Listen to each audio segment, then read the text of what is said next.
welcome to the show. My guest today is Evert den Hollander. Hi, Evert. Hi, Clau. Evert recently co-founded Software Combined, which acquires successful software companies, helping them with ongoing growth and innovation.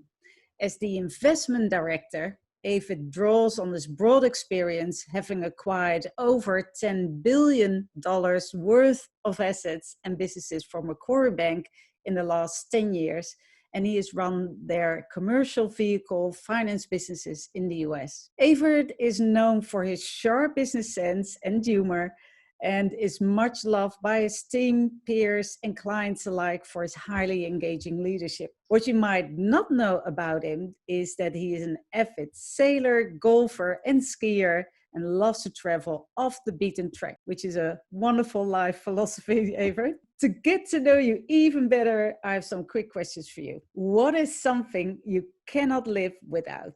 Connecting with people. And what are 3 words that describe you best?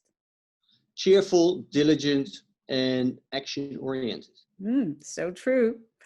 And what inspires you? What inspires me are people that are sacrificing their lives for a greater cause, greater than themselves. Yeah, and we all have great examples at the moment. Eh?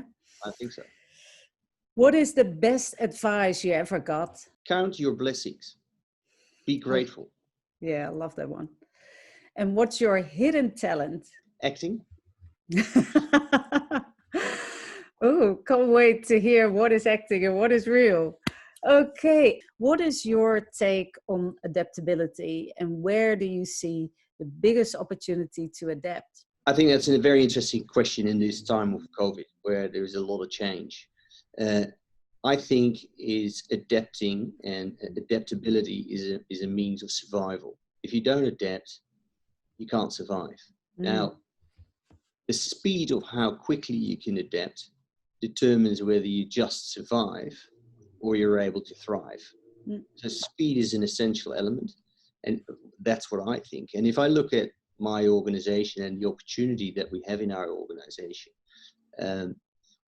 you can adapt, but what I see with people adapting and businesses adapting is that they tend to be a bit late.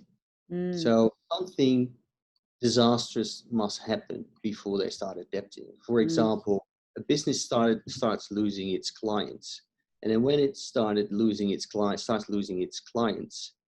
then it starts adapting and changing things. Whereas if your client is happy, try to make him happier, and you won't lose. And it's the same for people. And it's something that happened in my life, that I walked up that ladder of life. And you try to do your best you can, and then you walk up that ladder, and then you end up on top of that ladder, and you look around and you think, I'm on the wrong ladder. And so that, for me, that culminated into changing myself, doing a lot of personal development and trying to get out of that rut.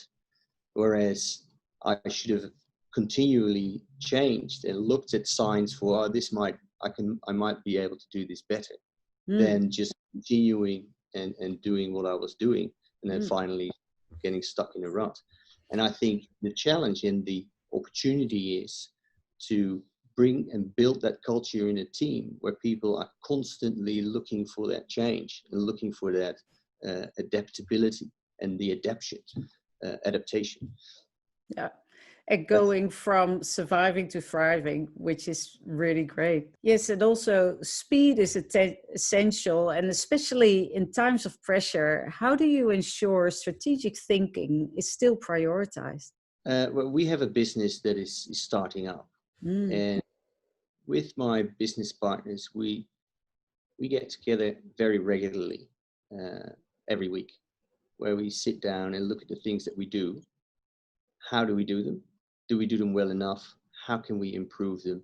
And we make a very conscious decision to look at the problems that we see and the challenges that we see from different angles. You might be familiar with Eduardo de Bono, the 6 thinking hats. And we actually try to do this in the way that we look at problems. And it's not because we try to be very academic about it. It's just a very handy tool Yeah. to look at problems and cover all the areas that you want to cover in order to assess it correctly.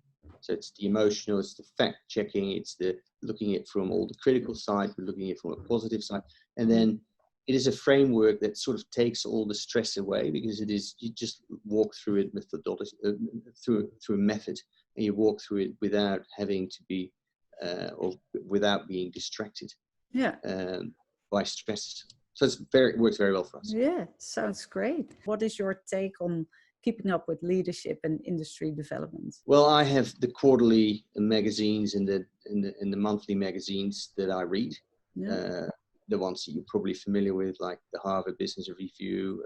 I get McKinsey Quarterly, which is actually, I find it very interesting. Yeah. That's the generic stuff. A lot of people read that. What I'm really truly interested in is what motivates people, what motivates people to perform. So why would they come into work? Why would they spend so much of their time on certain subjects and certain tasks? That's what really interests me. So if I can get a hold of a book like that, then I did. In terms of the industry that I'm in, there's a lot of M&A journals that I read. Look on LinkedIn, AFR, obviously. Yeah. So there is and a very good source, especially where we're in now, are just people that we talk to, or businesses that want to be sold. Talk to the CEOs, and you hear what the market is, and just talk to people and listen. And I find that actually very, very good. You get really good insights into markets and industries. Yeah. When you have complex dilemmas yourself, how do you get clarity in complex dilemmas? Logic and rationale doesn't always give you the right answers, or it doesn't always give you answers at all. Yeah. And so what I've learned to do is actually take time off, go for a walk, try to come into a meditative state, and try to feel how problems feel for you. And it sounds very esoteric maybe, but it's something that works for me. And really, you can close your eyes and you call it meditation or whatever you call it. Really feel how that problem sits with you. That sometimes opens up insights that I can't get out of just analyzing and thinking. From reflection on these questions, what have you told yourself that you're going to be doing differently going forward, or maybe even be different going forward? I think what I realized with thinking through those questions is how important your leadership role is in determining the route you're taking with the business. And the people that I work with now, and the company is growing quite quickly, people are looking at me as, well, how do you do things? It's the example you're setting. And it was especially around adaptability, where we all think, that's innate, you should be able to adapt. Well, it is not innate in the sense that inertia is very comfortable.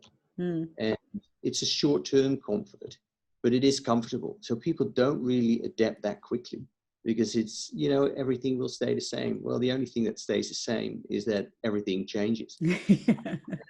And to show people that how you do this and to be an example for them is something that just dawned on me, that I have to spend more time on doing that. And actually taking time out and not relying on the fact that people are highly educated and had 20 years of experience. It's for everybody. Yeah. Especially and especially when we're under pressure, we sometimes forget to prioritize that. So it's really great to hear that you role model that the need for speed when it comes to adaptability, but also to clear your mind and come up with great solutions. That's really commend you on that. So thank you so much, Eva. It was lovely to talk to you, to have you on the show. Thanks everyone for tuning in. Keep adapting, keep shifting, and I'll see you next time. Bye.